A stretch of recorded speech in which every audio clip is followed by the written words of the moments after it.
Sorry guys, I just realized that you could not hear me, so I'm going to go back. Sorry, I think my mute button got hit on accident. So let me start again. So welcome to Canvas training. Hopefully everybody can hear me now, so I apologize for that. I think I've got a kitten that stepped on my mute button, so apologize for that. So welcome to Canvas training. My name's Heidi Redmond. I'm your trainer for today, and I'm excited to show you a lot of the features that are available inside of Canvas. My goal for today is not that you remember every single thing that I said, but you learn how to navigate Canvas, how to make it a great experience for your students, and a lot of features that are available. Canvas is a very robust product, so there's no way that we'll get through every single thing today, but I'm going to show you where the resources are available that anything I talk about today, you're going to be able to find those resources later. So before I give you, you saw that there's a Q&A box, and the Q&A box, you can type questions along the way. I'm also going to give you access to a parking lot document. So you'll want to have this available to you. I'm going to show this to you in just a second.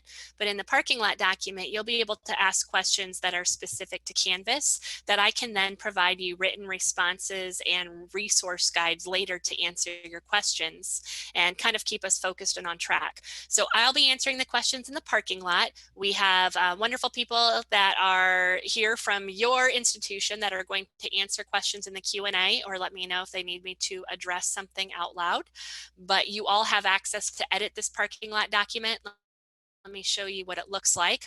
So this is the document, and all of the things that are on the agenda for today that I'll show you, you are free to type questions in there in the left-hand column, and I will explain those in the right-hand column so you can look that these are all the topics that I'll go over today, and then you'll have access to those resources later on. So I'm going to put that back up there. I'm going to actually type this in the chat box so that you have it if you need to grab that. There we go. So that's access to that document. I'm going to go back here for just a second because I want to introduce myself to you. So I don't have my camera on today, but that's me, Heidi Redmond. I live in Iowa, lived here most of my life. I come from a background of K-12 education. I taught for 18 years in K-12, and I did teach with Canvas for the last 5 years and provided resources for the teachers in my district. And now for the last 2 years, I have worked for Northern Virginia Community College right outside of Washington, D.C. as their manager of Canvas Support Services. So they are a community college system of 2,500 faculty and staff and 80,000 students. So I support everything Canvas related for them. And I usually just travel back and forth, but since pandemic, I have not been doing any traveling, so everything is remote. And then I also work for Instructure, delivering trainings like what we're having today. Usually I travel all across the country, but obviously we've been remote lately. And in the middle is my daughter, Carissa. She's my only one. She's 26. She doesn't live at home. Thank goodness, all of you that have been surviving working remotely with small children. I don't know how you do it. I do have Oscar and Max that live with me, and the reason you couldn't hear me earlier is because Max is still a kitten and he stepped on my microphone. So he has been banished from the room, so we should not have that problem again.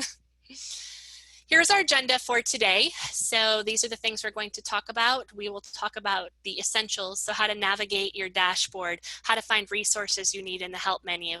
And then I'm going to show you some courses from both a teacher view, a student view, and we'll talk about best practices just in terms of how to set that up for your students to be able to navigate easily.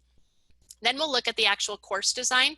So we will talk about modules and how that's the building block of everything that you'll deliver to your students in your course and the content that resides in those modules. So we'll talk about assignments and discussions and quizzes and how to set up your homepage or your syllabus for easy course information for your students, and then how to publish your course because students won't see that course until it's published. And then we'll touch on some grading and feedback at the end. So how you can grade inside of Canvas and provide your students meaningful feedback. So I'm going to be navigating back and forth between two different instances today. This is what yours looks like. So it's got this dark blue over here, and you can see I have a course. You should all have a sandbox as well. And your sandbox is your play place, essentially. It's a course that you can build content in that nobody will ever see but you. And so it's a safe place that you can build. But the nice thing about a sandbox is when you create content in your sandbox, you can still import that to another class. So if you made something really wonderful, you can import that into a live course. So just know that no students will ever be populated in there. So although you can build a whole course, you would want to import that into your live course because the students can't access your sandbox. I am also going to be demoing some things out of my instance today. So mine is pink, and you see I have a lot of courses here. The reason that I'm going to do a lot of demo out of my instance is because I already have content built and students populated, so I can show you what it looks like from their end. And I had a question already about the homepage. We will get to the homepage, so I will show you how to edit that a little bit later so you can see that.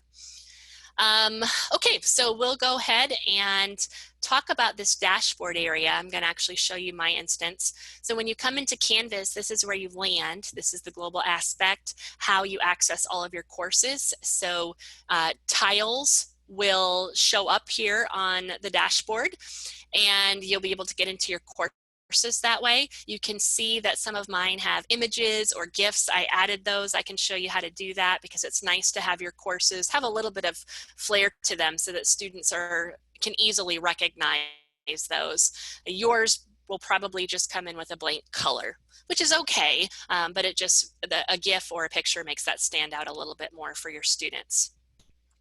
You will also have a to-do list, and the to-do list automatically populates when students turn things in. So there's nothing you need to do over here if you don't see a to-do list. It's because students haven't turned anything in.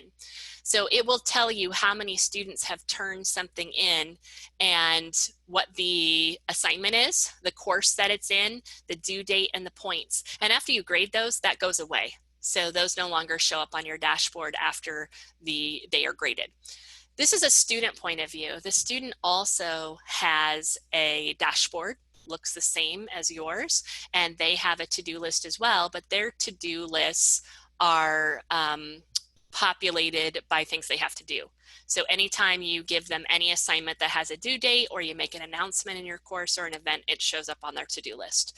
And anything that they have to turn in, this is a live link to take them there, and after they turn it in, it goes away off of their dashboard there. One thing that you'll notice, I wanted to show you specifically, is when you looked at my dashboard, do you see how my pictures are nice and clean? Because I'll show you how to add a picture if you want to do that. So when you add pictures, you're going to see them look like this, where there's going to be a color over the top of them, and you can see they're not very nice and clean. So what you will do is next to the to-do list, or for you, it will probably say coming up, but over here on the left of that right sidebar, you'll see these 3 vertical dots. The 3 vertical dots, I will call a snowman. That's just my term for it, but it always means more options in Canvas. And when you select those, one of the options you have here is color overlay, and it is checked. When you deselect it, then your colors go away. And that's only a one-time thing. You only have to do that once. It took me 2 years to figure that out, which is why I always like to point that out to everybody. All right, so the other thing that I want to show you is, I'm going to go back to your instance here. You have a lot of items on your navigation bar. We're not going to talk about all of these today, but I do want to point out the help menu, which is located here on the bottom. And the help menu has a lot of different options available for you. I'm going to point out just a couple of them.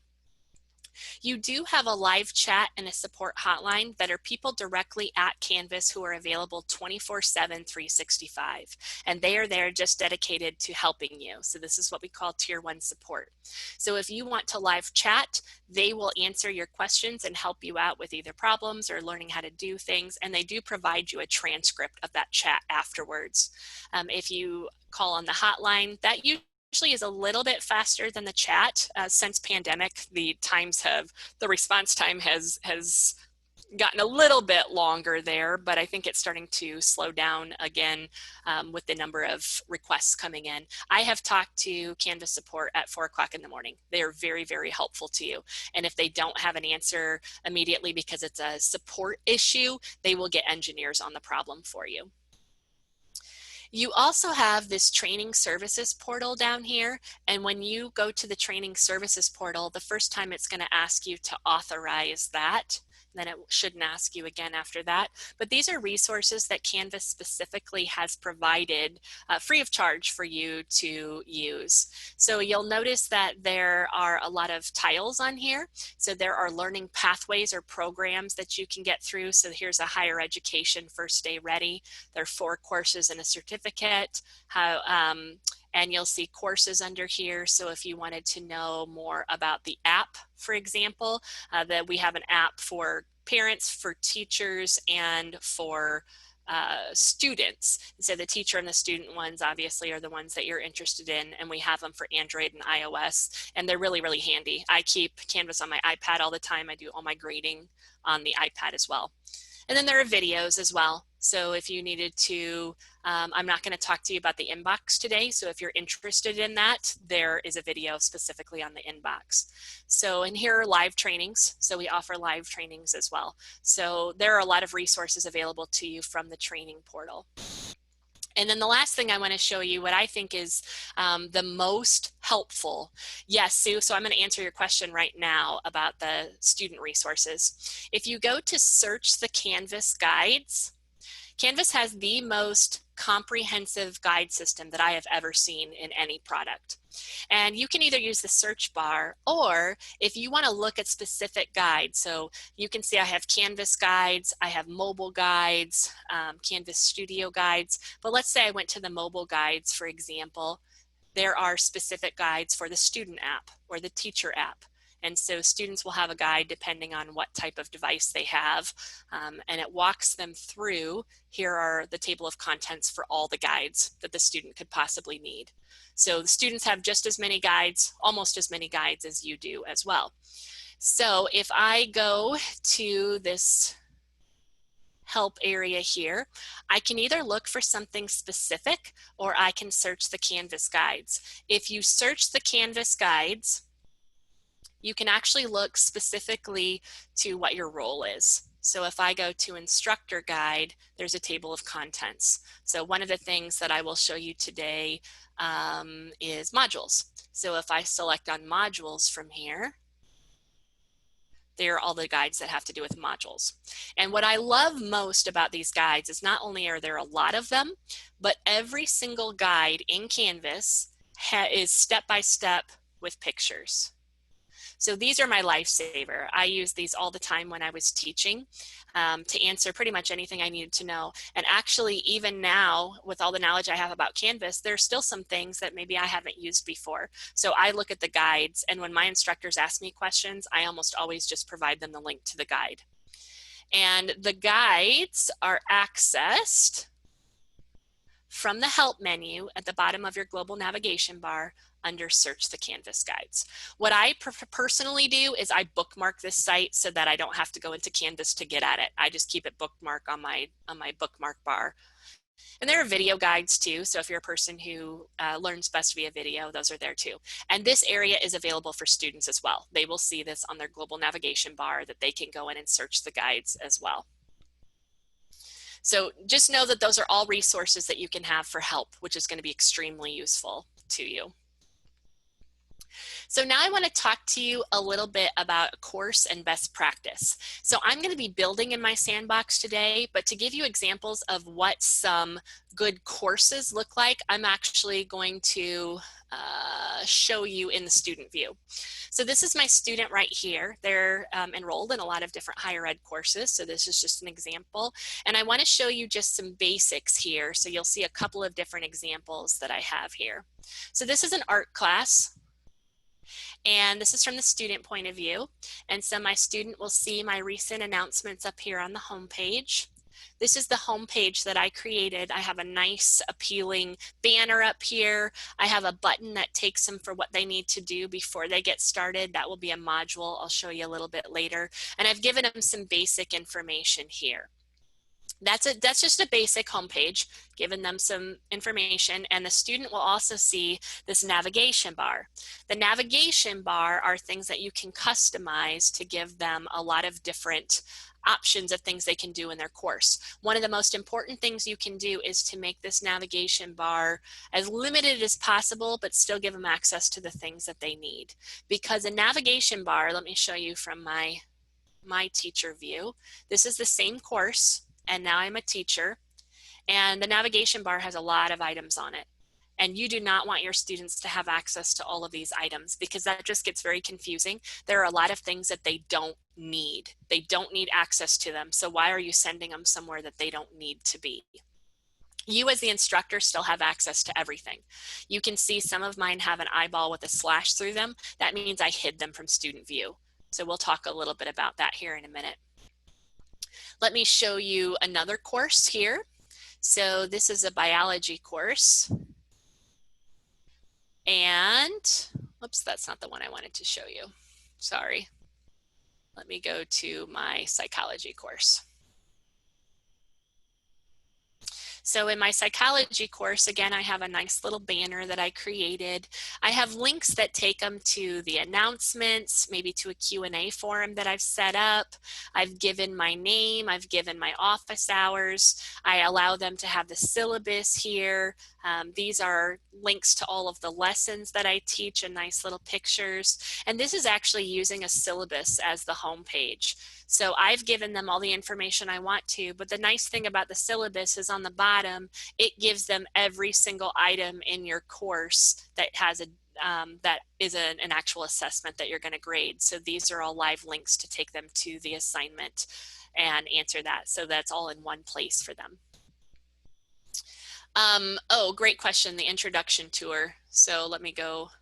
When the introduction tour pops up, and I don't know if I can get mine to come up, here's the welcome tour.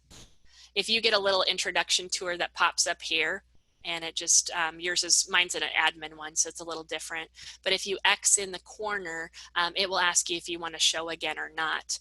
There's another thing that you can do here. Let me double check and make sure that you have this on here.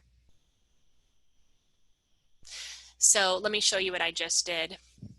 I went to account on my global navigation bar and I went to settings. So account and settings. And at the very, very bottom under feature options, there's something called course setup tutorial. That's just going to guide you for how to make a Canvas course, but it does get really annoying and you have to X out of it all the time. So if you go to this area and you see how it's turned on with the green check mark, if I deselect it, then it won't show up anymore. And that's for all of your courses. It will never show up again. So again, let me make my screen a little bigger or a little smaller here. I went to account and I went to settings.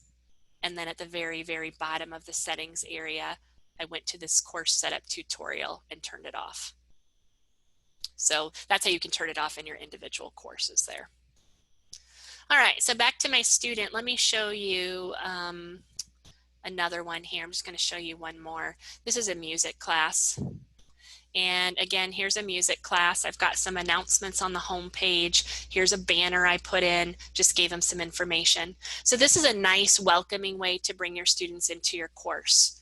To give them the information that they need right when they come in, to have some pictures to say, hey, I'm here to help you, and to give them some navigation that's really, really cleaned up here. So let me show you. I'm not sure, Erdem, what you didn't see, but if you want to turn off the course tutorial, let me go through that one more time. Account on your global navigation bar. Settings listed here when I pop out account. And this is what my settings page looks like. It has my name up here. And on the very, very bottom, under feature options, I did course setup tutorial and I toggled it off. It was toggled on and I toggled it off. So hopefully that helps you inside of your courses. Okay, so now I got to think back where I was, you guys. All right, so some of the very best things that you can do for your students are make an inviting homepage, which I'll show you how to do that. To customize their course navigation, I'm going to go to the syllabus here in a second. To customize the navigation so it's cleaned up, so they don't have as many things to look at, and the use of modules. So let me kind of give an introductory statement to modules here. The concept of modules is not a new concept, but it may be new terminology that you haven't heard before. So essentially what a module is it's a way of organizing your information so that students only have to go one place to look for that unit, that topic, that lesson, that chapter, however you have that organized. So here's the way I like to explain it. When I started teaching back in 2000, we were not using computers to teach. And so I had an old school file cabinet. And for every chapter or unit or lesson that I taught, I had a hanging file folder. And in that hanging file folder, I had the quizzes, the worksheets, the text, the assignments, everything was in there. Because when I taught that unit, I just pulled everything out and that's what I used. Then I moved to a Google school and I used folders in Google. Now I work in an Office 365 institution, so I use Office 365, but each folder for a class had the units or the chapters or the weeks, and everything in that Google folder or Office 365 folder held everything that I needed. So if I'm teaching lesson 1 for my psychology class, a module is called lesson 1. And in that module, I have assignments, I have pages, which are just information, I have a video in there, I've got a slide deck, a quiz, a discussion, an assignment here. So everything that I need my students to do for lesson 1 is listed right here. So my student does not have to navigate to a bunch of different places to find what they need. They say, we're studying lesson 1, and that's where I'm going to go. I'm going to go to lesson 1, and my teacher or my instructor has given me every single thing that I need. Let me show you another example in another course. So in the modules for my music course, I have a welcome module. This is where I'm giving students information. Welcome to my class. Meet me. How to set up your profile. Here's an end. But for each unit that I teach, here's unit 1, the elements of music. And everything that I need to give them, I've got an objectives and activity summary. I have a discussion. I've got some information about comprehension. I've got another discussion. I've got quizzes. I have assignments. And so the students really only have to go one place. Janice, I'm going to show you how to make modules in just a second, so that will answer your questions. And then this one is called Unit 2 here and Unit 3. And you get to control the access. So for me, I built my entire course over the summer. I had everything for the entire term, but I released what I wanted them to have when I wanted them to have it. So although I made all of the modules, I did not publish them. So they could only see, if we were studying Unit 1, they didn't see Unit 2, Unit 3, Unit 4. They only saw the module that I gave them. Now, the items in the module and the name of the module, you'll see this one is called Unit 1. I have actually named these, all of these. So you get to name your own assignments, your own discussions, your own modules. So this one you can see I've titled Lesson 1. This one is called Unit 1. Let me show you another one. This is my art class. I made a module just called Useful Websites. And I put whatever I needed to give them websites here. Here's a getting started. Here, these are called module. So you call them whatever you want to call them. That's actually going to take us to our first activity. So give me 1 second here. I just kind of wanted to explain that some of the best practices are cleaning up your navigation, using modules, and having an inviting homepage. And I'm going to show you how to do all of those things. So I'm going to go back to my dashboard here, and this is where my sandbox is. So that's what the next question was, are we going to create a new course? Everyone should have access to a sandbox. That'll show up on your dashboard. And again, that's just a safe place for you to build. When I enter my sandbox, I'm going to see, so here's that tour. If this shows up and you don't want the tour anymore, if you select the X up here in the corner, it will say you can access it here anytime. And if you just select done, it's going to go away. So then that teacher tour doesn't always pop up in your way. But when I enter my sandbox, if you haven't built in here yet, you have a whole lot of nothing. And by default, modules are your home page. We do not want to keep those as the home page. That's not the best method for how to do that.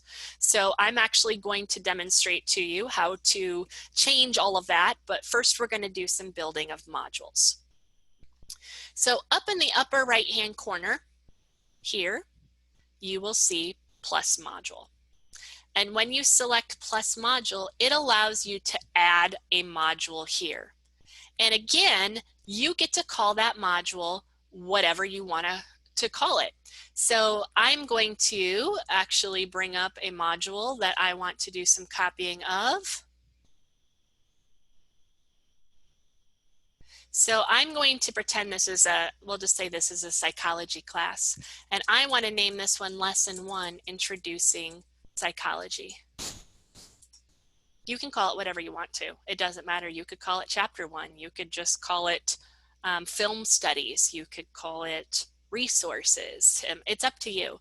Those are examples of what you would want to call it. You would not want to call it assignments or call it quizzes or call it discussions, because that doesn't help anybody at all. You want to give them all the information they need in one place. So they know I go to the modules and I find lesson 1, I find unit 1, I find chapter 1, I find expository writing. And once you add the module, you just select add module. Done. All it is that empty hanging file folder. I have absolutely nothing in it whatsoever. All I've done is the empty hanging file folder. And I'm going to give you a chance to practice this in a minute, so you just be patient with me. I'll give you a chance to do everything that I'm showing you right now. If I wanted to add another module, I could do that up in the right-hand corner under plus module.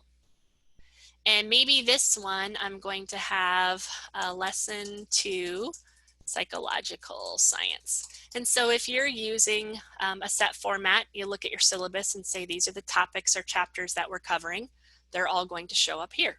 So, oops, I did not mean to do that, sorry. These are all of the modules, and you can add them all if you want to. Now, right now, there's nothing in this module. Over on the right, you will see a couple of icons, and one of them is a circle with a slash. That indicates if something is published or not published. If something is not published, students will not see it. So you can feel free to build as much as you want, and a student is not going to see it until you publish it. So we will actually, after we build some things today, we'll look at it from a student point of view so you can see exactly what they see. But right now, they're not even going to see that this exists. Nothing, because I don't have it published. So I am going to take a look at this module here, and I need to add some information to it. Now this is, I think, a little tricky. If you take a look here, it says drop files here to add to module or choose files. That's just if you're taking files off of your computer, and you won't just take files off of your computer. So I tend to ignore this area here. What I like to do instead is up here in the corner, next to the publish area, you'll see a plus button. The difference between plus module and plus is that plus module is going to make that hanging file folder, or that container. The plus button is how you add content to that module, specific module. So when I select the plus button, you get a lot of different options of things that you might want to add. So it tells me I'm going to add an item. And you'll see that you have a drop box. So by default, assignment comes up, but you will see assignments, quizzes, files, pages, discussions, text headers, external URLs, and external tools. I am not lying to you at all when I say that every single digital resource you could ever want to give a student ever can be done through a module. Whether that's assignments or discussions, maybe you have a publisher textbook that you use, maybe you want to give them something from your Office 365 or even from your Google, maybe you have videos that you want to give them, any resource that you want to give students, you can do that through a module. And so I am going to just demonstrate a couple of these today.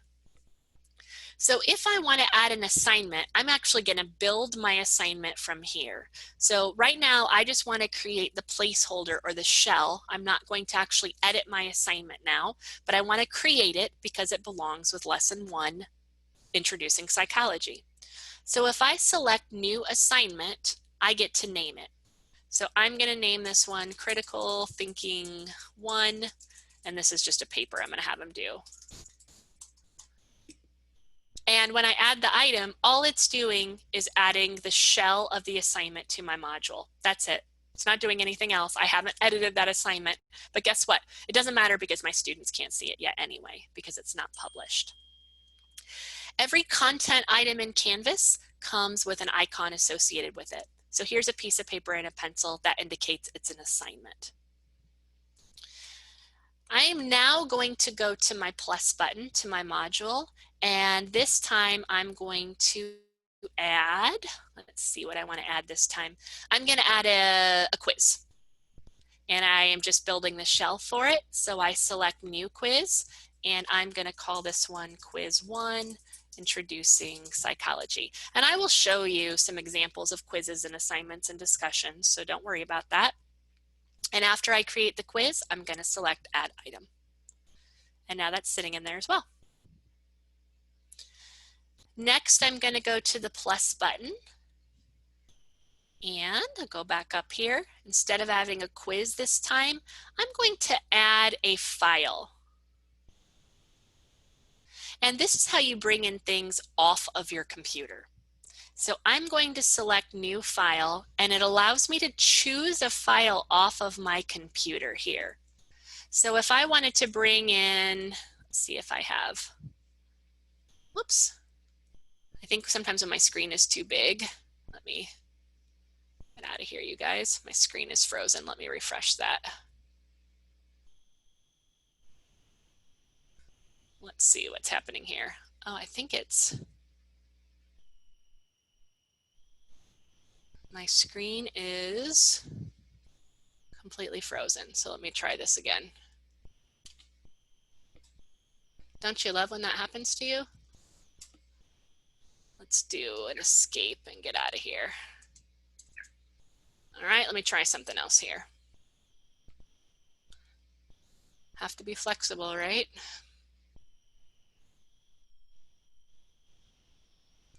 I think what I'm going to do here, you guys, thank you for bearing with me for a second. I love technical difficulties. Is, here we go. Got an idea. Here we go. Oh my gosh, it's this whole thing all together. Well, I'm just kidding that I'm actually not going to do that. Let me try one more thing here.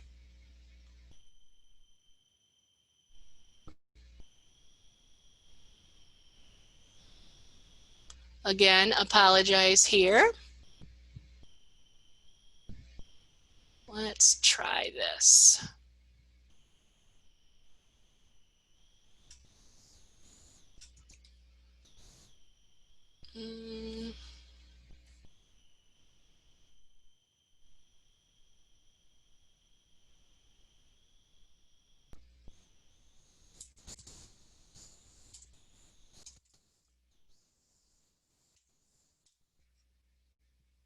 Let me get into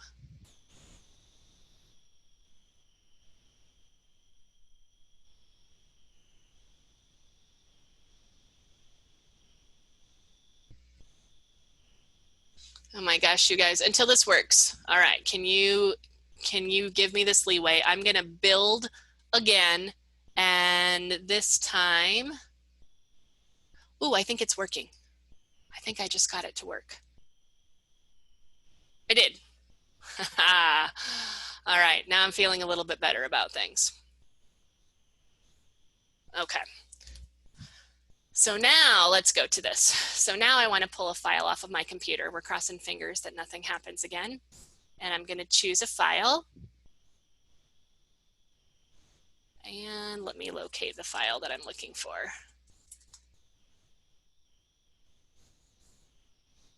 And it doesn't really matter what you want to pull. Canvas accepts 15 different file types. So I just chose a PowerPoint for this example, but it could be a doc or a PDF. It could be a file, a PDF or a image file here. So I have that in there as well, and I'll show you how to organize this here in a second. I'm going to add a couple other things here that I want to put in. So let me bring up, let's see, I think this time I'm going to add a discussion. And I'm going to give you the chance to either build an assignment or a discussion or a quiz today. I won't have time to have you build all three, but I'm going to put all three in here just so you can see what they look like. And then I'm going to use my plus button, and this time I'm going to add an external URL, and that's just giving them a link. So if I wanted to give them a link for Psychology Today, I can grab that link and I can paste it in here. So I'm just going to call this Psychology Today. I like to load it in a new tab just because I like them to have full screen option, but again, that's up to you. And I'm going to add the item here. And so now it shows up as a link. I'm then going to go to the plus button, and this time I want to show you what are called external tools. So that's the bottom option here. And with the external tool, you can see you have a lot of different options here. So Canvas Studio is a video tool that you have access to where you can record videos and put them in your class. I won't have time to show you that today, but if you record a video, you can put that in there. You're going to see Dropbox shows up here. Google Drive shows up here. Some of your publisher textbooks are here. Screencast-O-Matic. So you'll see different items that are available that you can bring in. So depending on what it is, I'm actually going to bring in something from my Google Drive here. And if I'm bringing in something from my Google Drive, it's going to make me authorize it. And this would work like Dropbox or Office 365. So I'm going to look for, I think I have, yep. So I just found a doc in there and I can add it. And now that shows up as well. So one question came, can we rename the file? So this chapter 5 PPT is not exactly what I want students to see, but that's how it's named on my computer. So over to the right-hand side, you're going to see that snowman, and it allows you to edit. So if I just want to call this one, I'll just call it Chapter 1 PowerPoint. You can rename anything on here. So if I didn't like the name of this Critical Thinking 1, I could do that. If I didn't like the Lesson 1, I could do that as well. So you can add all of those items. The other thing that you can do is reorder them. So maybe I wanted the Psychology Today to be at the top. You can pick that up and move it. And maybe I want the quiz to be at the bottom. I can pick it up and move it. So anytime you see what we call these selector handles here, that means things are drag and drop friendly. So I can move maybe this, I want that to be up here. So you can pick up and move anything in any order that you want to move it in. I see a question. I'm sorry if I'm answering everything in the Q&A, but these are kind of easy questions. So every course in Canvas has a file storage quota, and the file storage quota by default is 500 megabytes. So what that means is if you have a lot of large files, so I know at my college we have a lot of publisher textbook PowerPoints that are very large, yes, you will want to put them in a cloud storage, so either Google or Dropbox, and you'll want to link them from there because you will have problems uploading if you reach your 500 megabyte. And if you ever want to see how much space you've used, over here on the navigation bar, over here, if you select files, it's a listing of every file in your course. So here's the one that I just uploaded here, and you will see how much space that you have used here. So I have a lot of space here, but you'll see. So you can always check that. And I don't know if your institution, maybe somebody else can weigh in here if they've increased the file storage space for all of your courses, but that's just a good way to monitor. I always recommend the cloud-based anyway, but that, you know, as long as you stay in your file storage space, you're fine for that. All right, so I'm going to go back to my modules. And so that's how we add all of the items inside the module. I'm going to show you one more thing that has to do with organization. So the option that I did not look at here was a text header.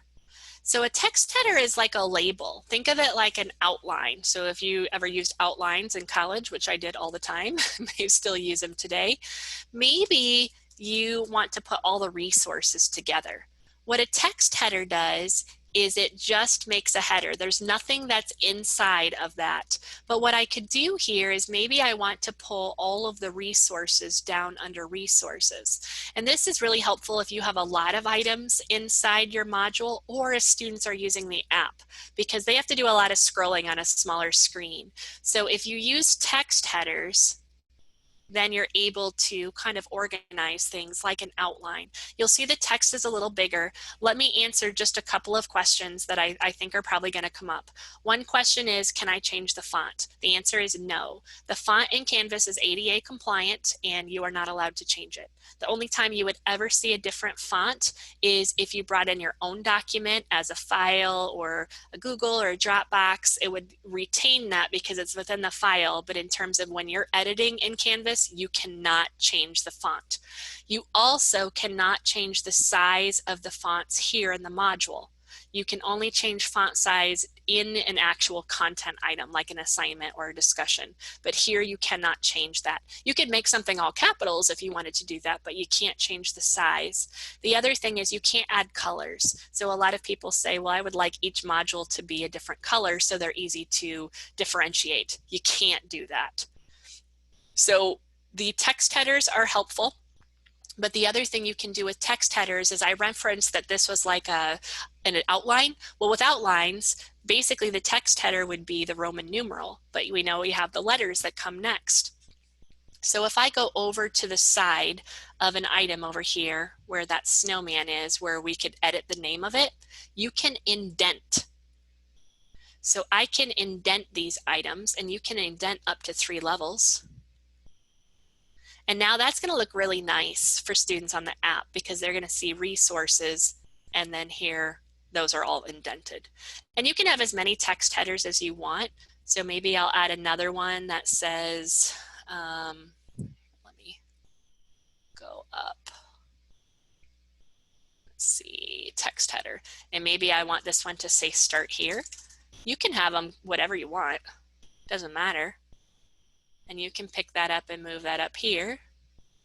And maybe I have them do the experiment and I want to increase the indent there. So you can put whatever you want inside that. And it's just really nice to check that out on a mobile device and see what your course looks like there. Now, right now, again, my student can't see any of this. And the reason they can't see it is because it's not published. So let me show you the easy way to publish.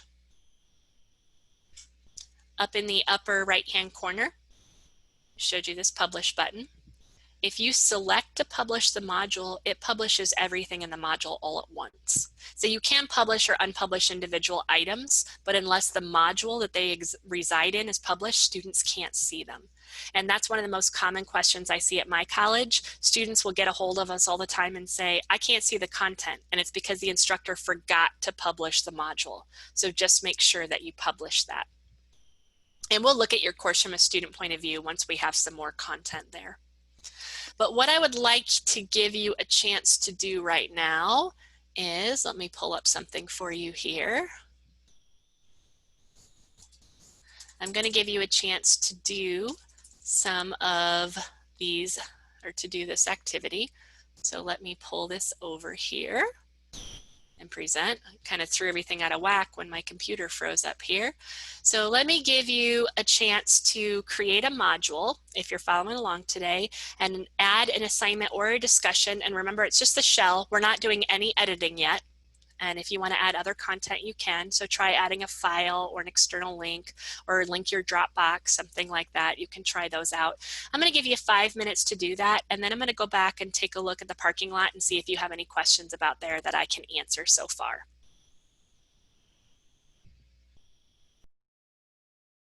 Up just in the chat, I wanted to make you aware of. You will not be using Studio. So when I said you could add Studio from your modules, do not worry about that because you're not going to use it. And yes, you should be using Dropbox. So I was correct when I said that because of your file limitation. So just make sure that you are taking those big files and putting them in Dropbox. Thanks, Andrew, for clarifying those. Sandra asked the same question about my students will be uploading videos. Yes, it's the same thing. So here's the difference. In a course, you have limited file storage space for what's in a course, but students have, and all users have their own amount of file storage space, which by default is only 50 meg, not very much at all. So you're going to want to encourage your students to use cloud-based, to use Dropbox as well, to put those in as their file assignments, because otherwise they won't have enough space to upload those assignments.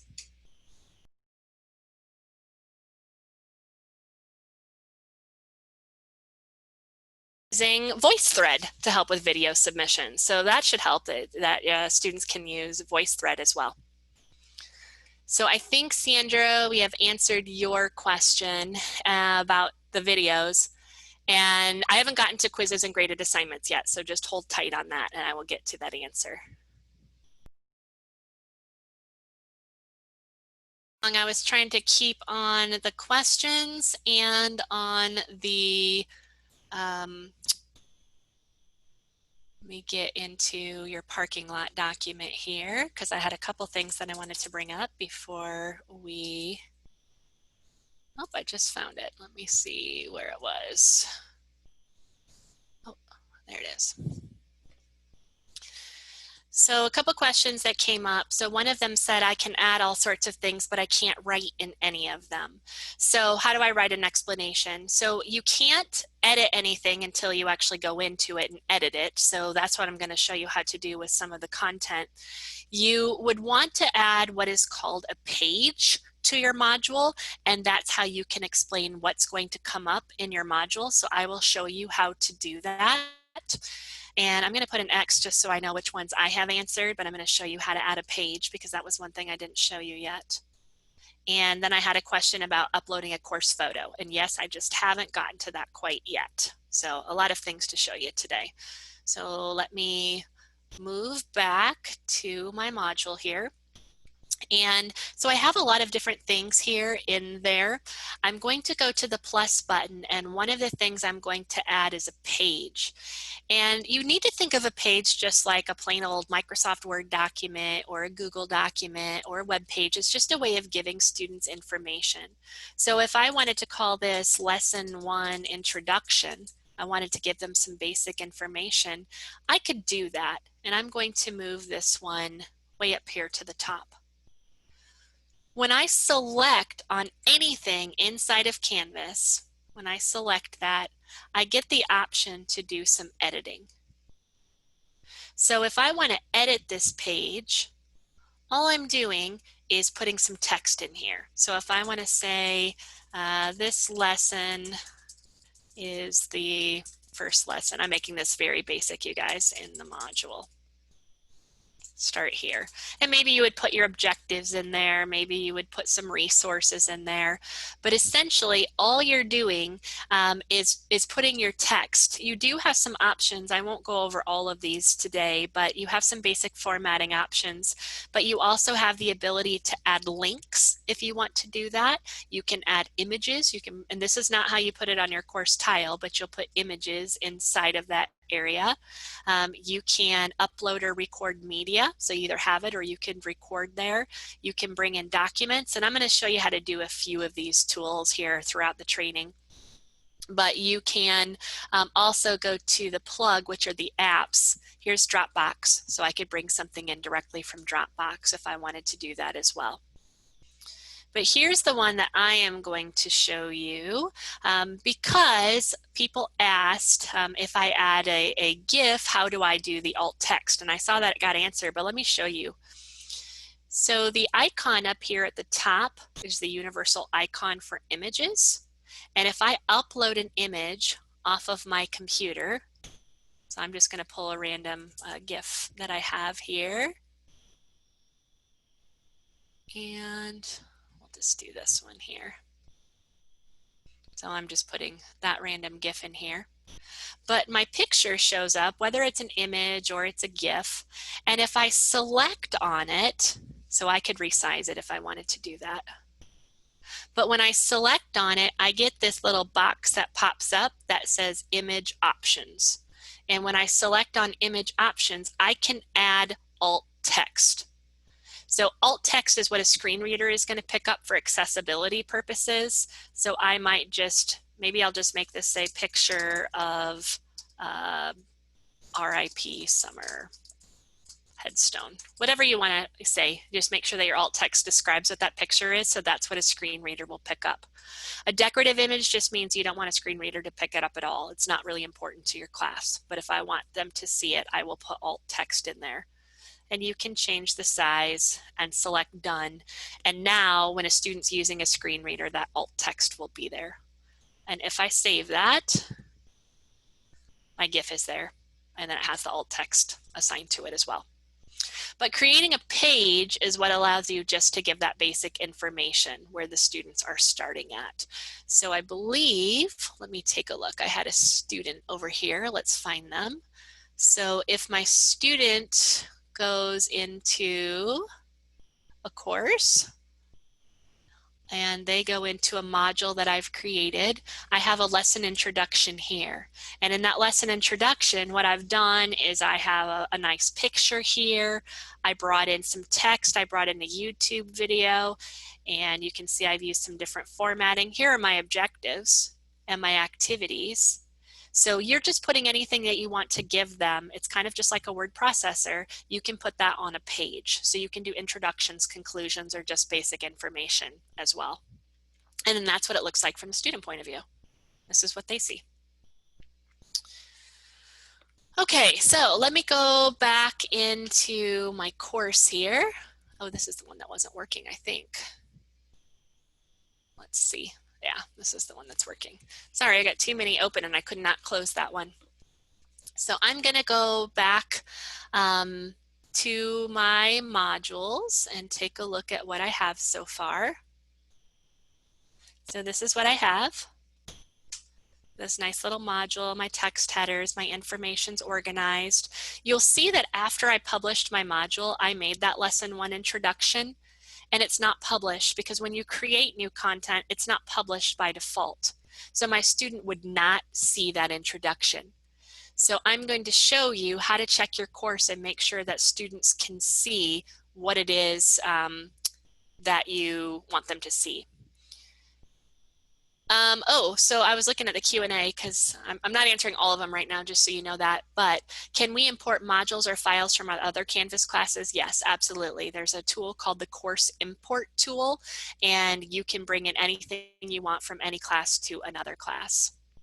And then I think there was a question if you wanted to add in a description to an item in the module. So I showed you how to make a page where you can give them information, but anything in here, any of this content has not been edited yet. So I haven't been able to give them directions because I haven't gotten that far yet. All I did was make the placeholder. Janice asks, where do we add assignments such as answering questions that's not a discussion board? This assignment is not a discussion board. The only thing here you see so far that's a discussion has the discussion bubbles. So I just haven't gotten to the content yet, so you can see what that looks like. And yes, Kathleen, I will get to syllabus today. So how I opened this page is, so the first thing I did was I went to the plus button and I created a page. And so maybe I want this one to be lesson 1 conclusion. So I just created the shell. I have no content in there at all. When I select the title of it, there's an edit pencil up here on the top. And the edit pencil is where I did all of that. So I'm just going to say this concludes our lesson.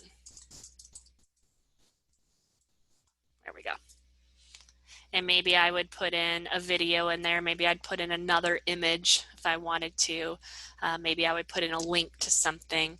You can put in different things. And I'll show you how to put in a syllabus into your document here a little bit later. And I save that, and this is what that looks like. So if I go back to my module,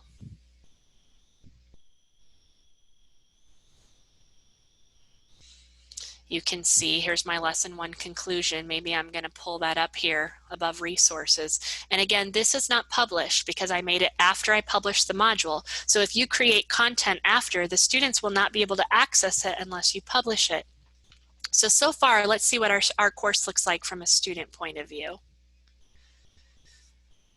If I go to the home page up here,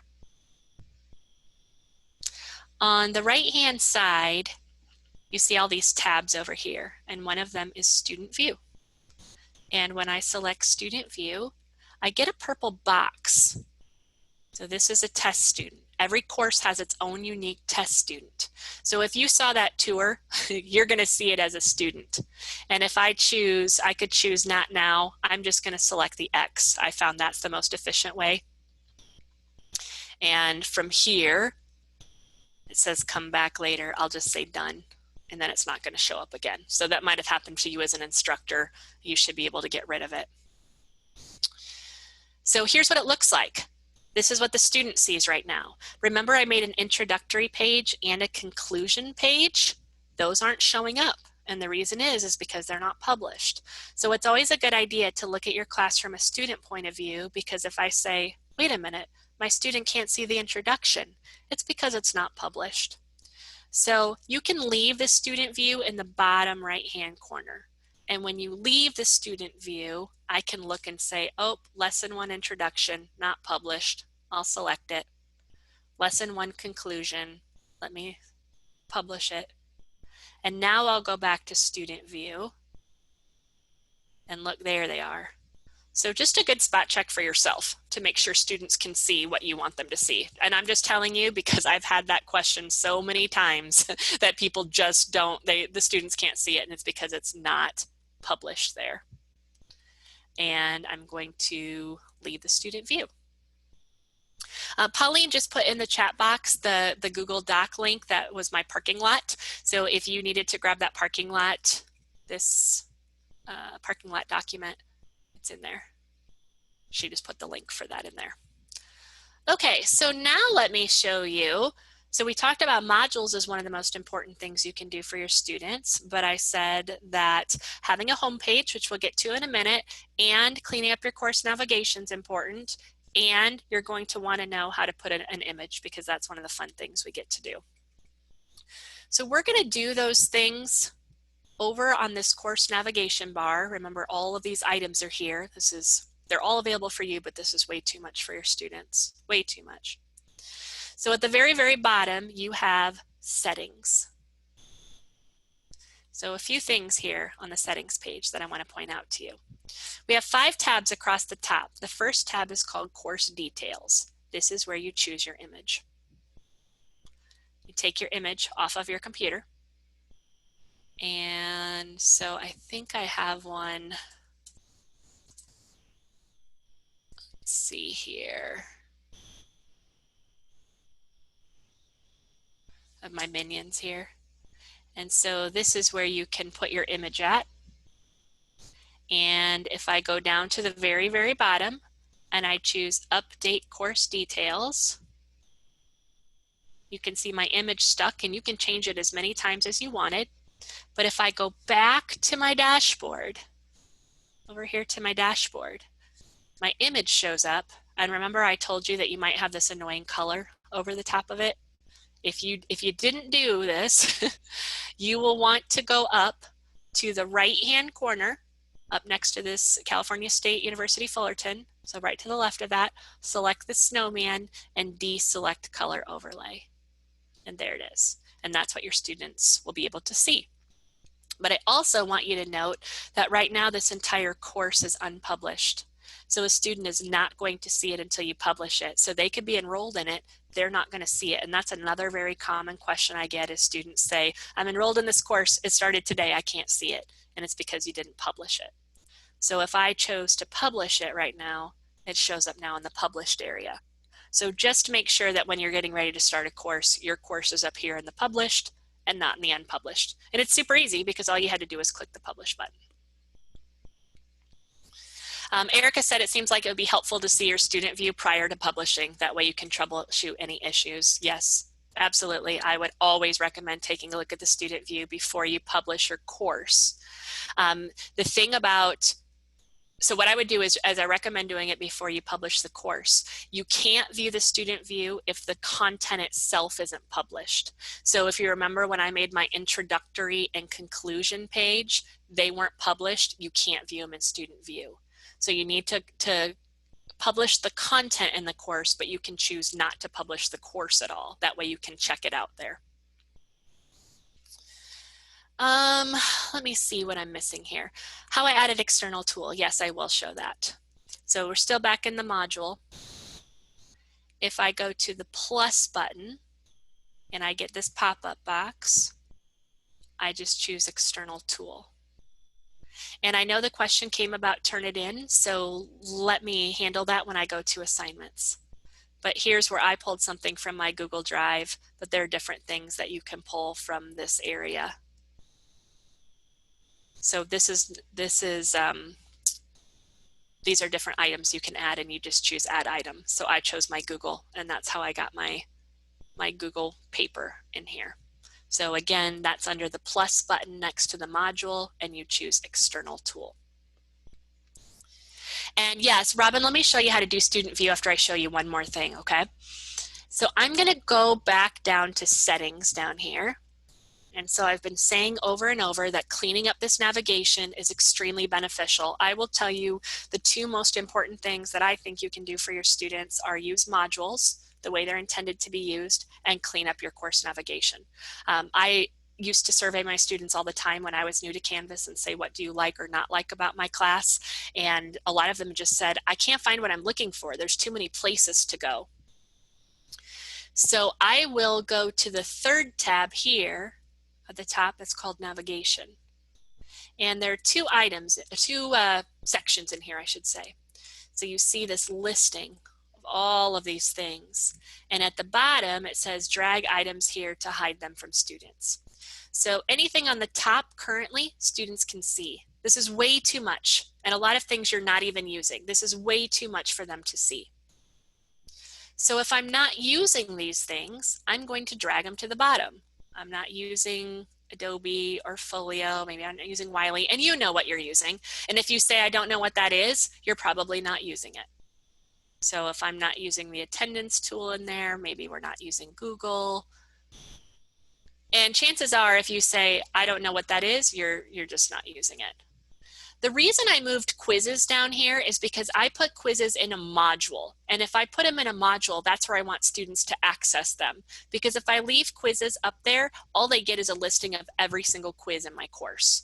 And the same thing comes for assignments. I put my assignments in a module, and so I don't leave it open because it's just a listing of every single assignment. And it's just one more place to get lost.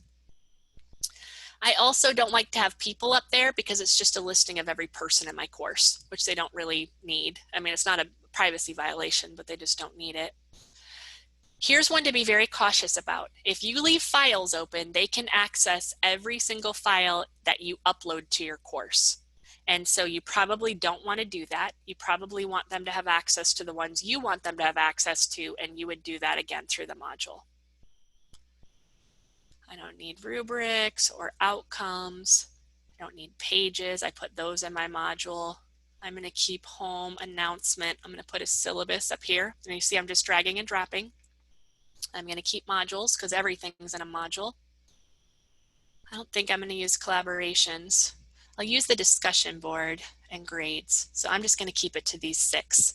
And I'm not saying you have to keep it to 6. I'm just telling you that the more you give them, the more chances they have of getting lost. If you're using Cengage, or not Cengage, some of these, if you're using Cengage or Macmillan Learning, you can put those up there. If you're using Zoom, you can put that up there. So you choose. I'll go ahead and put Zoom up there. I'll drag and drop them up there.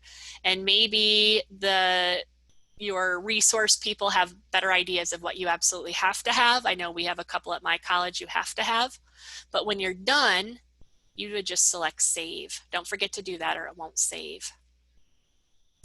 And now what you'll see is I just have those 7 items up here, and that's the order that they appear here, and everything else has an eyeball with a slash. I still can see everything. As a teacher, you're still the leader of your class, you get everything, but students won't. And so now if I want to see what this looks like from a student point of view, which is going to answer Robin's question, if I go to home, and on the right-hand side, I go to student view. Now do you see how much better that looks? That's so much better for your students. Now they're not navigating to all these places that they don't need to be. Because otherwise, if you're not using it, they just get lost. If you give them too many places to go, then they say, I don't know how to find what I'm looking for.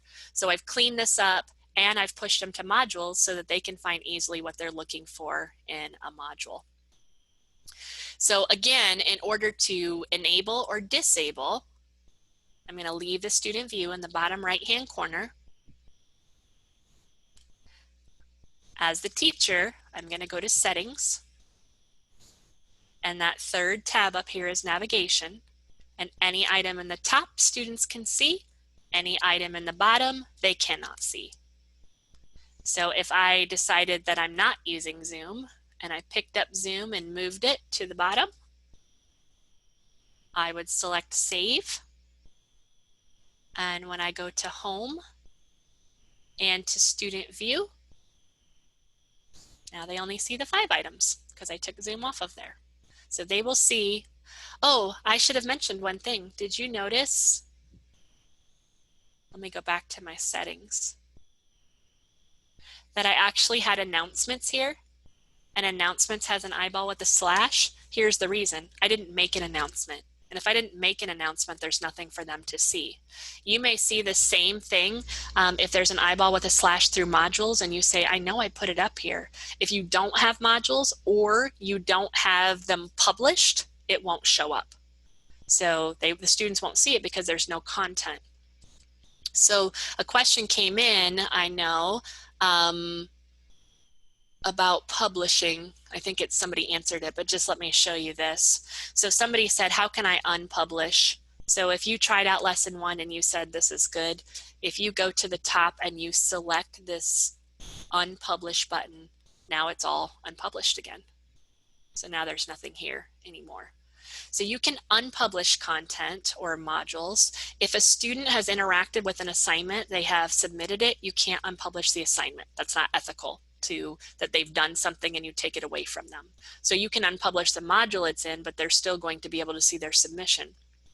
As far as the course itself goes, I'm going to go back to the home page. You can see on the home page that my course is published. It shows up in light green and I can unpublish it. You can only unpublish until a student interacts with it. So right now I have no students. So I can unpublish the course if I want to, and it's not a big deal. But if a student comes into your course and does anything in your course at all, you can no longer unpublish it. So just be aware of that. They can't have done anything in there. And then I had one more question before I move on past modules, and I'll look at the parking lot here again in a second. So somebody asked, how did I put in the start here and the resources? So when I went to the plus button, let me publish my module again. When I went to the plus button, that was called a text header. And so maybe I want to say, complete this discussion. I can add that item and I could pick this up and move that up here. Maybe I want to put start here. So that's considered a text header. Complete the discussion. So you can add as many text headers as you want. So the question came, can we unpublish once the semester is over? So let me give you the answer to that. Might be easier for me to answer that. When I'm back in the settings area under course details, you're going to see that your course is associated with a term. When the term ends, the course becomes unavailable to students. So it's just taken away, whatever date that the college has said, the university has said, we're taking that away. But one thing that you have the ability to do is there's an end date, and you could actually, I might be stepping on toes, so resource people interrupt me if I'm wrong, but let's say that the term was not supposed to end until August 31st, but I'm actually done with this course a few days early. I could say August 27th, and I may be stepping on toes, I don't want to do that. I could say August 27th, and I could say this checkbox that says they can only participate in the course between those days. And what's going to happen is that on August 27th, the students will not be able to participate in my course anymore. The reason that we have this sometimes where I work at is because they might have a term that's only, you know, our fall semester will run for 16 weeks, but we may have an 8-week course. And so rather than wait the whole 16 weeks, the teachers who teach an 8-week course will end it there. And then you can set that. So that is one thing that you can do on your own. I don't know if you're supposed to, but you can do that on your own. Okay, so I think, let me go back to the parking lot for a second. I hope this is good information so far. I think we answered that. We talked about a course photo. So I think we're good so far. Just continue to use that or the Q&A. And let's go. Sorry, my Zoom tab keeps getting in the way. So I'm going to go back to my course, and we're going to talk about a homepage, because everybody wants to know how to do a homepage in a syllabus. So what I like to recommend at higher ed is that you use a syllabus as a homepage, because you have full editing privileges, but you can also have what's called a course summary that students can see all the dates for all of your assignments. So if I go to the syllabus tab, here's what you'll see so far. There's a course syllabus and a course summary. And I made those assignments in my module, even though I haven't edited them yet. And so they will show up on my summary. Even if they don't have due dates, the students are going to see them because they're published, and they can see them here in my syllabus area. If I go up to the editing pencil up here, so you'll see this everywhere in Canvas, this editing pencil, I'm taken to this same content editor we looked at before under page. So maybe I want to put my syllabus in here, and you have a couple choices. So one thing that you can do, actually I think I'll do this, I'll just say Canvas 101, instructor Heidi Redmond. So you can do some typing in there and some formatting. I'll bold it, I'll make it, let's see, I think I'll make it this blue color. And I can make it a header. So I'm just using my basic formatting tools. There we go. And you can type your syllabus in here if you're really that motivated and you just say, I want to put my whole syllabus in here, or you can copy and paste. The formatting might get screwed up if you copy and paste, but here's what I like to show my instructors. So chances are that you already have to have a file copy of your syllabus. And so you had to make it in Microsoft Word or a PDF, something like that. So you already had to have that for students. So if you already have the file, here's how you bring in the file. So I have my cursor where I want it to be. This is a two-step process, so I'm actually going to show it to you twice, because and you'll have the recording, so I don't want you to get confused about this. I'll show it to you twice. But remember, we looked at the image up here earlier, and that's how we uploaded an image.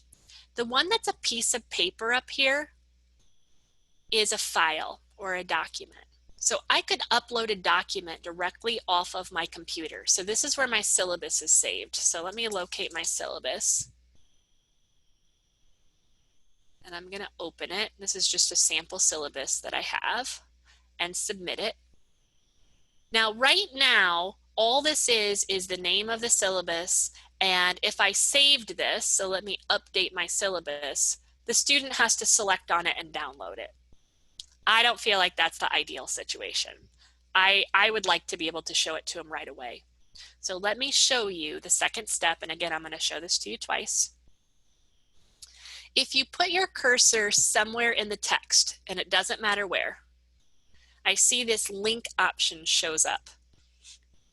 And when I select it, I have two check boxes on the bottom.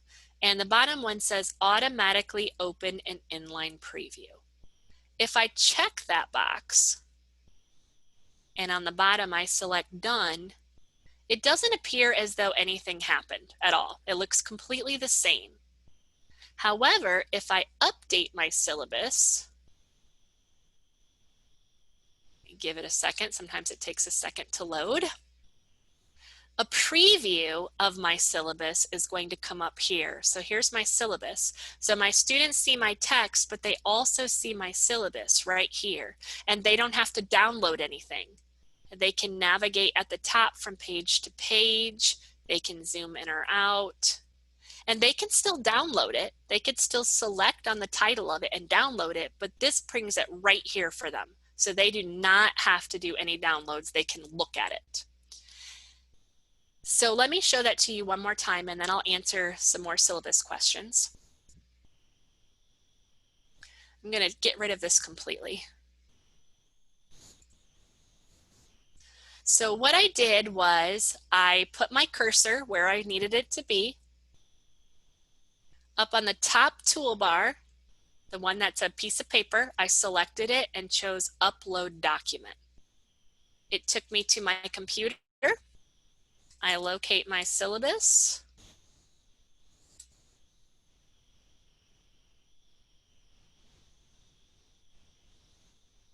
And I choose Submit. Now what I do is I put my cursor somewhere in the text, doesn't matter where, and I get this link options on the right, and I choose automatically open an inline preview. And I select done.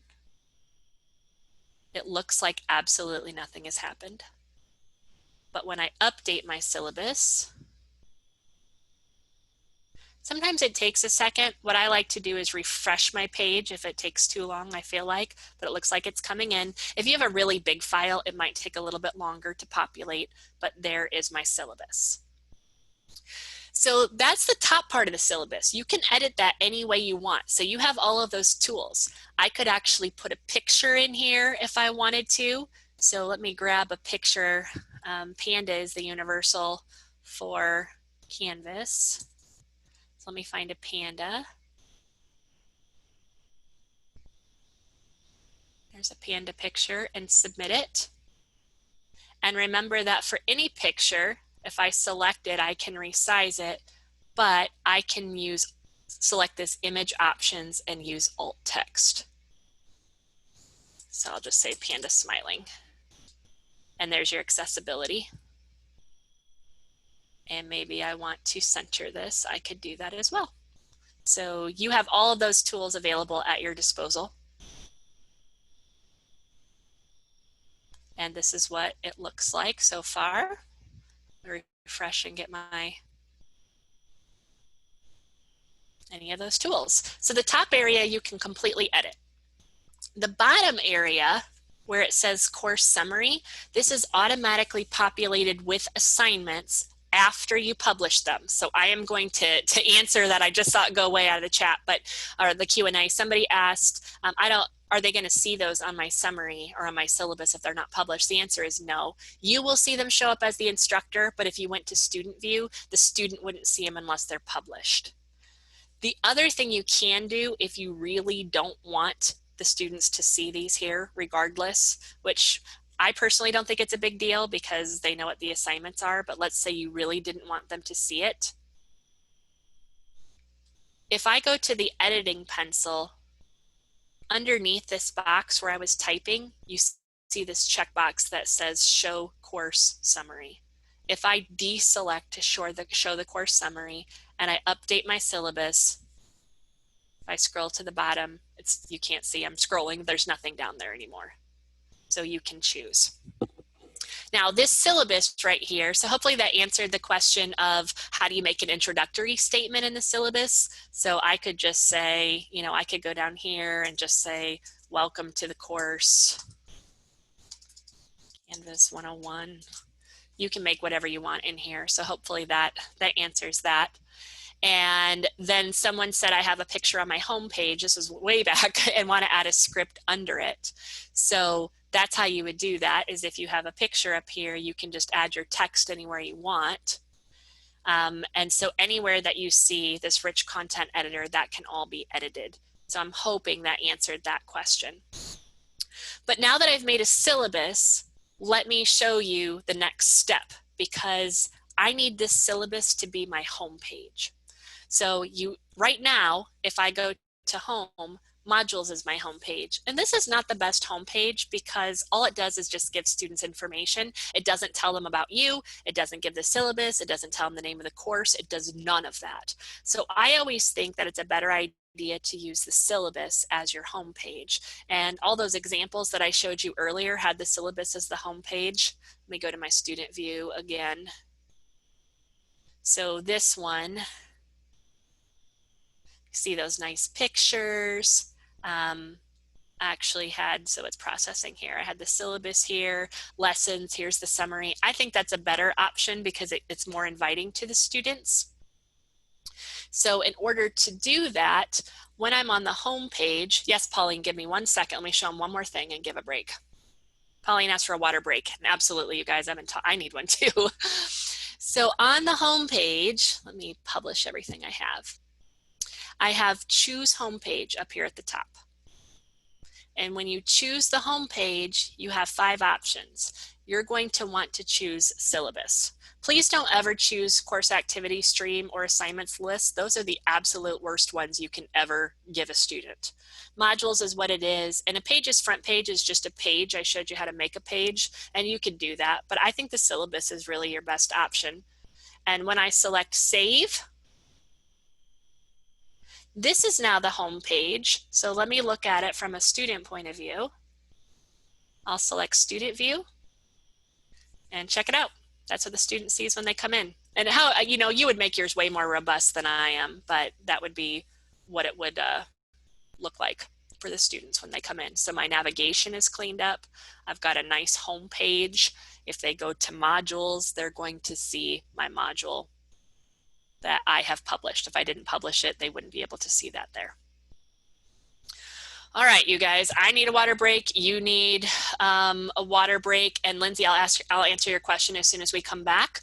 So why don't I just go back and I'm going to set this 5-minute timer again. Why don't we take a break and come back in 5 minutes? And if you have questions, just put those in the Q&A or the parking lot. Hopefully you were able to get a nice little break. I want to answer while I'm still on this page. Somebody asked me how I put this timer on here. This is actually a YouTube timer that I embedded. If you've never embedded a video before, let me show you. What you can do is when you have your actual slide, if you go up to insert up here, and you choose video, you can actually put a YouTube link in here and you can find the video, or I could just look up maybe like YouTube timer and I could pull, maybe this is the one I wanted to use, and select it, and then it comes in here. That's all I did. I just embedded a video in there. So I know everybody wants to know how to do that, so I just thought I'd show that to you really quickly. Okay, so I'm going to leave the student view because I had another question about the home page, a couple of them. So someone said if the syllabus is the home page, what's on home? It is. It just redirects to the syllabus. So when a student is on the home page, it just redirects. They're one and the same now. So the home page isn't blank, it's just the syllabus. So that should answer that question. And then, so I'm going to answer Lindsay and Erica's question at the same time. So Lindsay wanted to know how to link to modules, and Erica wanted to know how I created the buttons that correspond with the module. So let me answer them both at the same time. So if I go to edit this, and first of all, I didn't show you this before. Do you see how tiny this box is? Over on the right-hand side, underneath the box, do you see the selector handle here? That allows you to grab it and make it bigger. There, way better, right?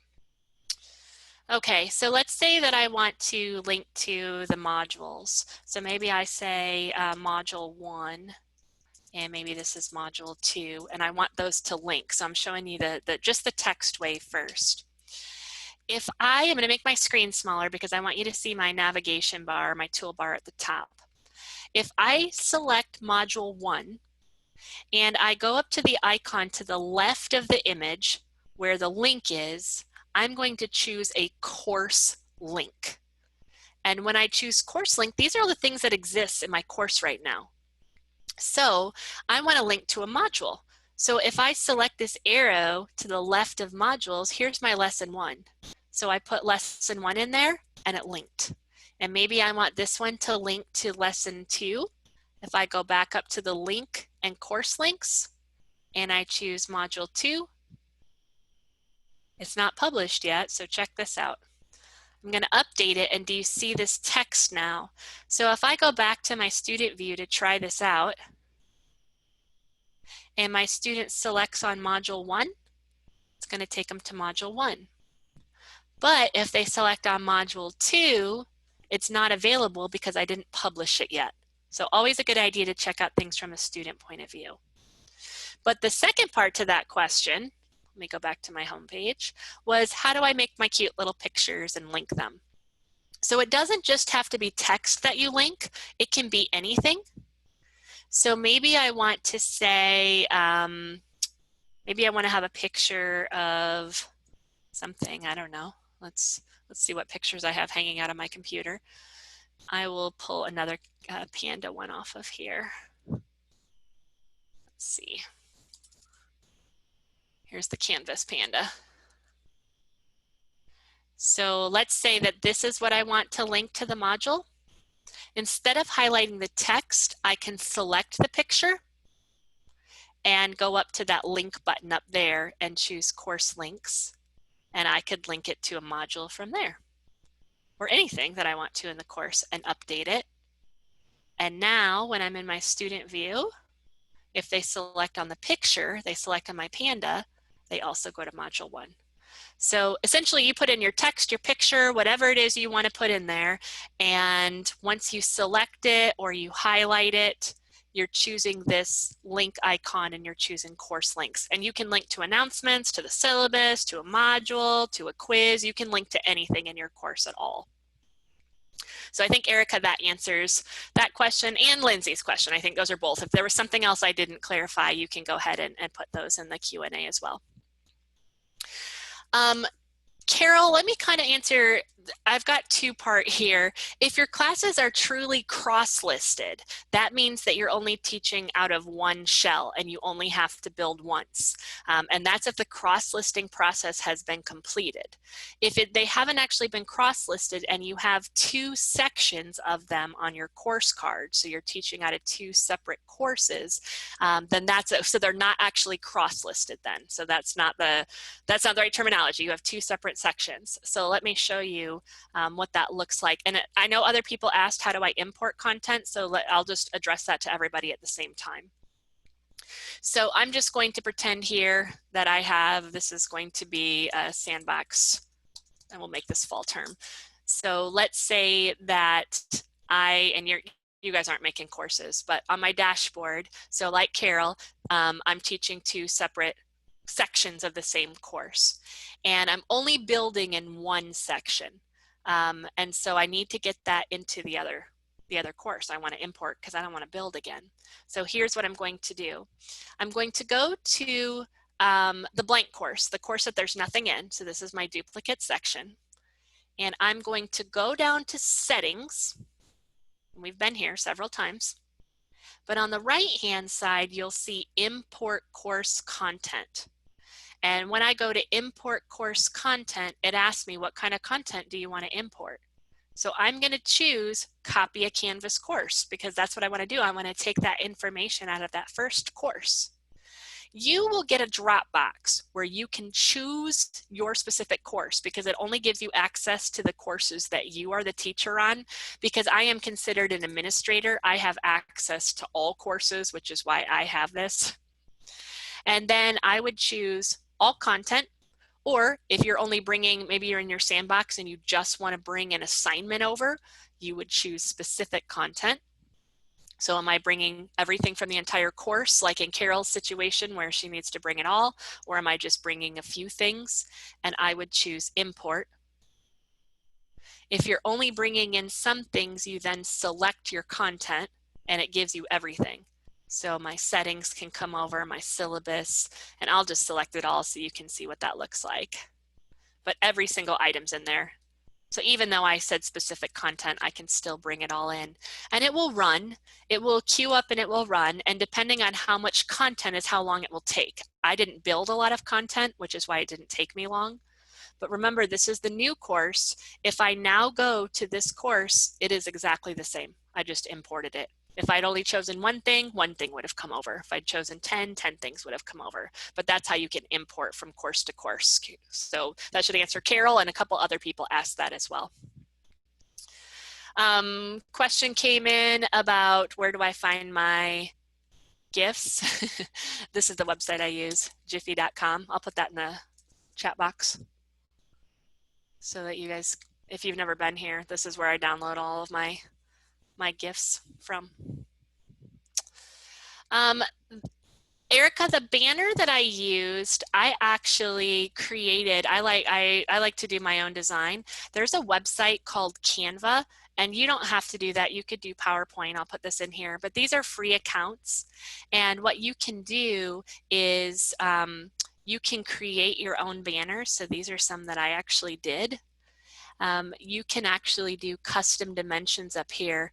And what I like to do is I like to make mine about 1200 by, I don't know, 350. You can kind of play around with that. But Canva will give you then that space to work. And you can either build from scratch, or there are templates that you can start with and you can customize. And those can all be downloaded as images. And once they're downloaded as images, then you can import them just like a regular image file. So same thing. So that's the one I use, but you could use any design tool that you want to. So I think I've answered all of those questions so far. Let me go back to the import process here for a second. So when you go to do a course import, mine went really, really fast. Yours may not. If you have a lot of content, it will take a while. But so be patient, but you can navigate away from this page. You don't have to be in it immediately. You can navigate away from it and it will still import. And then I want to show you, I'm kind of getting off track here, so I hope you guys are okay with that, but I wanted to answer your questions. When you go into a course, so I think this is one that I had, and you do a course import, if you have done an import, you saw mine was green and completed, that means there's no errors. If there are issues, it will tell you there are issues, and you can select, and it told me, oh, I have quizzes and it couldn't find the question bank. So it tells you any problem that there is. If there's any broken links or images that are broken, it gives you all of that information here. So you never have to worry that you don't know if something's coming over or not. Those of you that just asked Moodle questions, I think that is an answer that's going to come from your resource people. So they are going to address that for you about Moodle. But anyway, so the main thing is just be patient and check out to make sure if there are issues, and it will come over. I think the longest I've ever seen, I mean, and this was at prime time of course imports when pandemic happened, was maybe an hour. I've never seen it go longer than an hour before, and that's really stretching it. Mine have always come over in 5 minutes or less, but just be patient, especially if you had a lot of PowerPoints or things like that. And sometimes external tools like maybe Dropbox or Google, sometimes they don't come over quite as clean as you'd like them to, which is why this issue area is important to check out.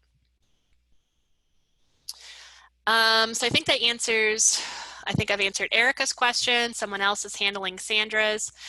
Robin, so the only way that you can bring something in, I shouldn't say the only way, the best way that you can bring something in from another instructor is if you're added as a teacher to their course.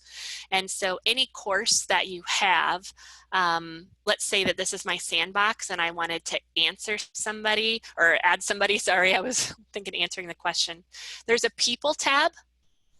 And you can go to the plus people and you can actually add somebody as a teacher to your course. So if you added them to the sandbox or whatever, let's say that I added Pauline, then she could be a teacher and she could take content and import it into her own course. So that's the easiest way to do that, is add them as a teacher. If you're worried that you don't want them to be a teacher because you've got some things you don't want them to mess up, there are other options. The Canvas Commons is one of them, but that's probably the simplest one for how you do that. Okay, let me take a look. I got 15 minutes, you guys. I'm trying to decide where I want to go with this to show you what is going to be the most effective use of my time. Okay, so I think we've talked about course. Let me go back to my dashboard here. I think we've talked about best practices in terms of cleaning up your navigation, having a nice syllabus or homepage, and using modules. I did see a question about announcements, and if you make an announcement, do you get notification of that? When you make an announcement, it shows up here automatically, but just so you're aware, and this isn't just for announcements, but under accounts, there's a notifications area, and the notifications are all the things that Canvas can send you emails about. There are many that are set up by default for you, but you have the ability to go in and change them. But one of them is announcement created by you. So if you really want emailed a copy of the announcement you made, you could turn that one on if you wanted to. But I would spend some time. If you hover over these, they tell you what actually the notification is. So you can change those at any time. And you'll know if you're getting too many emails, not enough emails, you want to change the frequency of those. You can do that too. And the other quick question is, somebody said, how do I message everybody in my class? Canvas has an internal messaging system called an inbox, and it works like an email, although it's not tied to email addresses, so there's never any FERPA violations, but you can send messages to your entire course at one time. So there's an address book, and it will bring up everybody in that course, and you can send messages to them if you want to do that. And the nice thing about that inbox, let me show you an example. The nice thing about that inbox is that you can actually make video messages, and I'm not going to show you this too much. Nice to meet you. So there's a video message that you can do. Okay, so I think Yes Grades is a good place to go to. So I'm going to go back into, I think I'm going to go into one of these courses. This might be easier for you to see. So the first thing I'll show you is what an assignment looks like, because you need to know what it looks like before you grade it. So let's say that I have an assignment here. Here we go, this art critique. So when you edit an assignment, it's the same thing that you've seen before in terms of, do you see I have a banner, I have directions, a little picture. So you're just putting your directions in that box. So this looks exactly the same as what we saw on the syllabus before, what we saw on a page, but you do have some options down here. So you can set how many points you want it to be. There are assignment groups in terms of, do you want to categorize this in different areas? You can choose how you want to display the grade. So there are different options, points, complete, incomplete. And because I'm going over this super fast, I would recommend going to the guides if you want to know more about building an assignment. But there are different ways you can display it. You can choose if you don't want to count it towards the final grade, which means you want to give them feedback, but you don't want it to have an impact on their grade. You can choose what the submission types are. So in order to get an assignment in the grade book, so this is a question that was asked earlier, you have to make an assignment and it automatically appears in the grade book. That's it. You make the assignment and it populates. You make the discussion, if it's graded, it populates. You don't ever have to do any adding in the grade book itself. It's already done for you. If I want students to submit something to me online, you get different options. I like file uploads because then they can bring in from their Dropbox, they could bring in something off of their computer, a file that they have. If their Google was linked, they could bring in something from Google. So I prefer file uploads. And you have an area where you can assign this to everyone, so you can give them all a due date and a time. So let's make this actually August 8th. You can be very specific. And then this is my favorite feature in the assignments, is the plus add. And you won't be able to see this in your sandbox, but you guys, this is amazing. So you all have students who have accommodations and they get maybe an extra day or extra 2 days. This plus add button allows you to find a student or students and give them their own due date. So everybody else's was due on the 8th. I'm going to make this one due on the 10th. And it's worth 100 points. But in this scenario, they're not turning anything in. So I would have it be no submission. And that way it's still a column in the grade book that I can grade. It just is not something that shows up that they turn in. And I don't have to put a due date if I don't want to. And I could say, oh, I did not pause it. I did not touch it.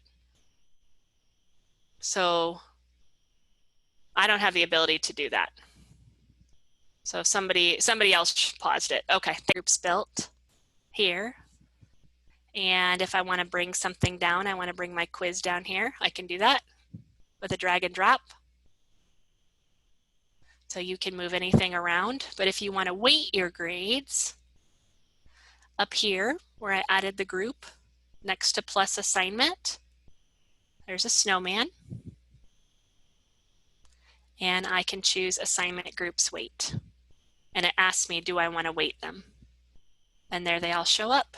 So maybe I want to say assignments are 20, quizzes are 20, exams are 40, I'll make it 50, and participation's 10. Okay, and I will select save. And then you will see that those weights attach. And Canvas does the math for you. So in the gradebook, all these percentages are calculated automatically for you. Everything in this particular group will be averaged together, and Canvas does it for you, so you never need to worry about that. So that's how you do weighted grades. If I were to go to my grades tab right now, you'll see that all those groups show up. 20% out of 0. It will show up in their assignment area once I put that in there. So that would be weighted grades. And let me see. How do we upload grades? So what you need to do is you still need to make an assignment. So you would need to make your own assignment and fill in the grades manually. There's not a way that you could just take a regular assignment and pull that into Canvas. You would have to make the assignment in Canvas and manually put in your grades. Let's see here. I don't know with the recording. I'm not getting anything on my end. It never tells me anything about recording. So I don't know what's happening there. Okay, so let me show you 2 quick more things because we're running short on time. I know we did not get to everything that we needed to get to. I want to show you what it looks like from a student point of view when they submit an assignment. So this is my student right here. And she's going to submit something off of her to-do list. So she's going to submit this paper. Oops, do you notice how it says it's part of an unpublished module? That's going to be a problem, right? Which is why you want to test things in student view. So let's go into that course.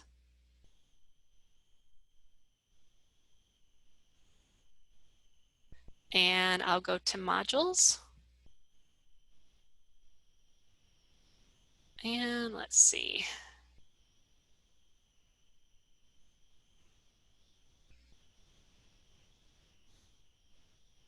I set what are called requirements that say students have to do all of these things in the module. That's what you see me doing right now, is setting what are called requirements or resetting them. Okay, let's see if she can do this now. There we go. So I had her assignment for her, so she sees my directions and her due date and what she has to submit. And when she chooses to submit the assignment, this is where it takes her to all the different types of files. So she could bring in a file, something from Google, Dropbox would be on there in your case, and she will choose a file, and she can leave me a comment. Thanks for the warning, you guys. And submit the assignment. And now what that looks like for me, so she has submitted that, that's the wrong one. I will see it show up on my to-do list that I need to grade it. And when I select that, it takes me to this cool place called the Speed Grader.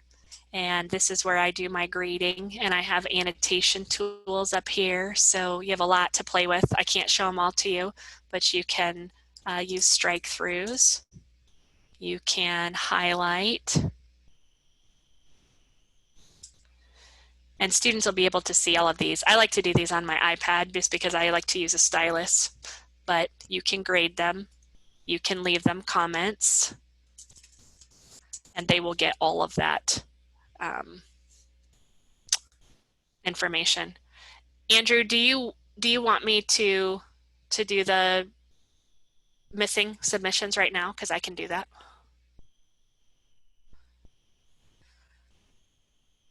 Let me go to the grade book here. So grades, well, we are at the end, I think. So you guys, there's so much information, and I know we didn't get through all of it. When I go to the grades tab, this is your grade book here. And you'll see more items populate as you make assignments. So the only way columns can get here is if you make an assignment. You can't go in and just add a column. A lot of different things in the grade book to look at, but the one that Andrew just brought to my attention that I want to show you is up in the upper right-hand corner. Do you see the settings gear up here? The settings gear allows you to add a missing submission policy. And so what that means is if there's a due date and the student doesn't turn in by the due date, they would get a 0. Now by default it's going to say 100. You don't want to give them 100 for missing submissions, so you would give them a 0. And when you choose update, that means anything that they did not turn in by the due date, they will get a 0 for. So it has to have a due date, then they get a 0. That doesn't mean that you can't go in and score them later if they turn it in. It just means that automatically they get a 0 if they don't turn it in by the due date. And again, that was here in my grades tab under the settings gear.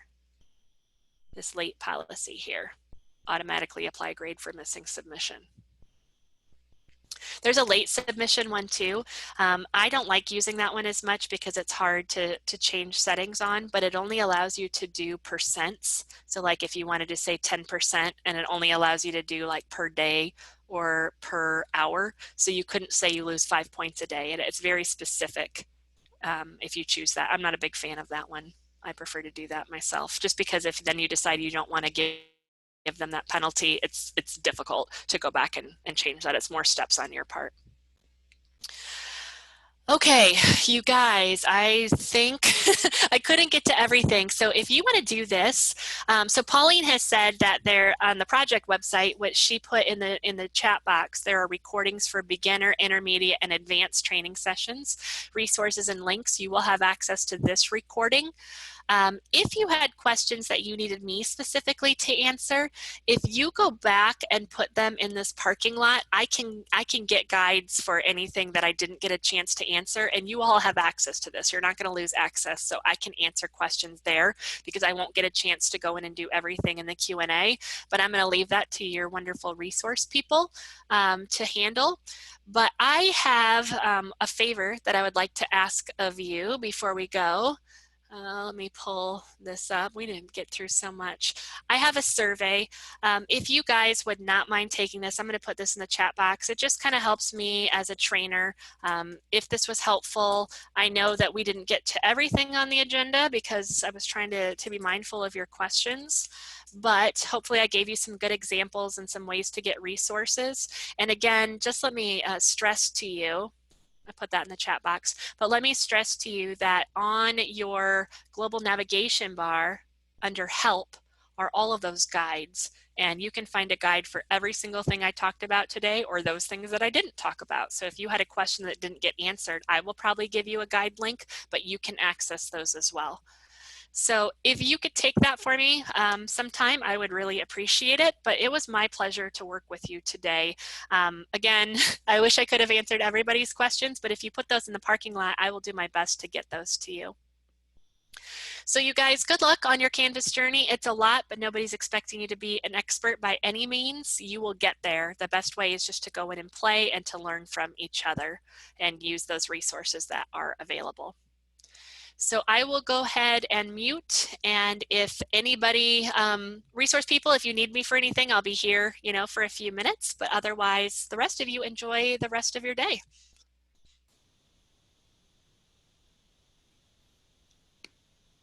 Thank you, Heidi. If you have any questions regarding the migration or anything related to IT, please feel free to visit our website, it.fullerton.edu, or you can email lmsproject@fullerton.edu. After this session, you'll be prompted to take a survey. If you could please take the survey. It's separate from Heidi's survey. It'll help the division with future webinars.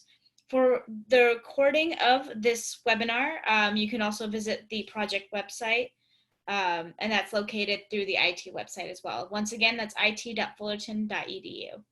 Thank you all for coming. Have a great day. Bye, everybody.